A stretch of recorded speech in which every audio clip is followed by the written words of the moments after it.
Assalamualaikum warahmatullahi wabarakatuh. Kembali lagi bersama saya Siti Marjana Nasution dalam mata kuliah Perspektif Sosiokultural dalam Pendidikan Indonesia dalam tugas kampanye praktik baik penerapan scaffolding pada Zone of Proximal Development. Apa itu Zone of Proximal Development? Menurut teori konstruktivisme Vygotsky, Zone of Proximal Development atau ZFD adalah jarak antara kemampuan peserta didik untuk melakukan tugas di bawah bimbingan orang dewasa atau dengan kolaborasi teman sebaya dan pemecahan masalah secara mandiri sesuai dengan kemampuan peserta didik.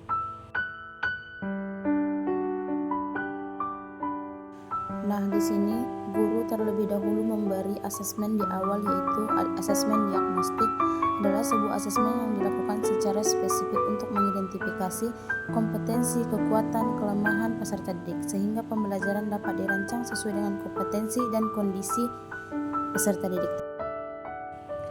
Bagaimana intervensi scaffolding pada GFD?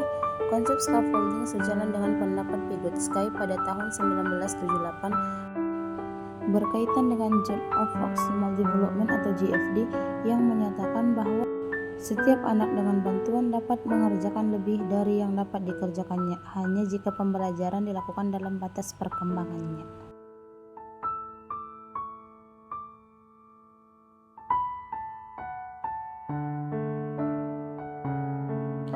Keunggulan scaffolding: yang pertama, peserta didik diposisikan sebagai mitra guru sehingga peserta didik lebih termotivasi untuk belajar. Yang kedua, pengetahuan dibangun oleh peserta didik itu sendiri. Yang ketiga, peserta didik aktif mengonstruksi secara terus-menerus sehingga menjadi perubahan konsep ilmiah. Yang terakhir ialah memberi petunjuk yang jelas untuk membantu peserta didik fokus pada tujuan pembelajaran. Presentasi peserta didik dengan kemampuan critical thinking. Sebanyak 50% peserta didik yang memiliki kemampuan berpikir kritis rendah di SDN 15 Pekanbaru pada kelas 5, sementara sebanyak 50% yang memiliki kemampuan berpikir kritis tingkat tinggi. Perbedaan kemampuan berpikir kritis peserta didik cukup signifikan sehingga mempengaruhi proses pembelajaran di kelas dalam bekerja sama memecahkan masalah yang konkret, khususnya pada pembelajaran pendidikan Pancasila. Apa yang dapat dilakukan untuk mempercepat upaya perbaikan? Nah, di sini saya melakukan 3 upaya perbaikan. Yang pertama ialah melakukan pembiasaan dalam pembelajaran yang berfokus pada peserta didik atau student center. Yang kedua ialah memberikan scaffolding dengan menggunakan model pembelajaran berbasis proyek yang disesuaikan dengan perspektif sosiokultural peserta didik.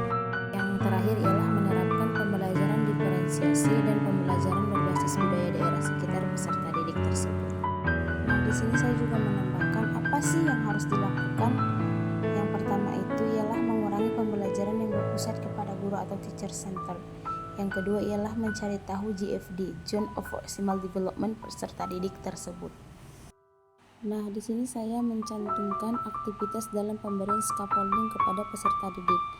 Yang pertama ialah penyampaian awal materi, yang kedua melakukan pengelompokan, yang ketiga pemberian tugas, yang keempat melakukan bimbingan, yang kelima ialah melakukan evaluasi.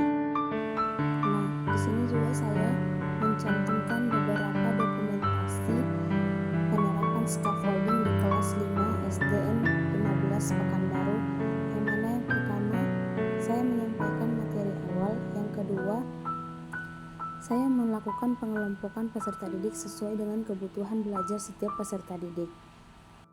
Harapan saya sebagai pendidik untuk peserta didik dapat mencapai hasil yang lebih optimal. Yang pertama ialah peserta didik aktif dalam pembelajaran, yang kedua menciptakan lingkungan belajar yang suportif dan menerima peserta didik. Yang terakhir ialah peserta didik mengalami kemajuan dalam menyelesaikan soal yang ada pada mata pelajaran pendidikan Pancasila yang diberikan guru. Thanks for watching everyone and see you next time.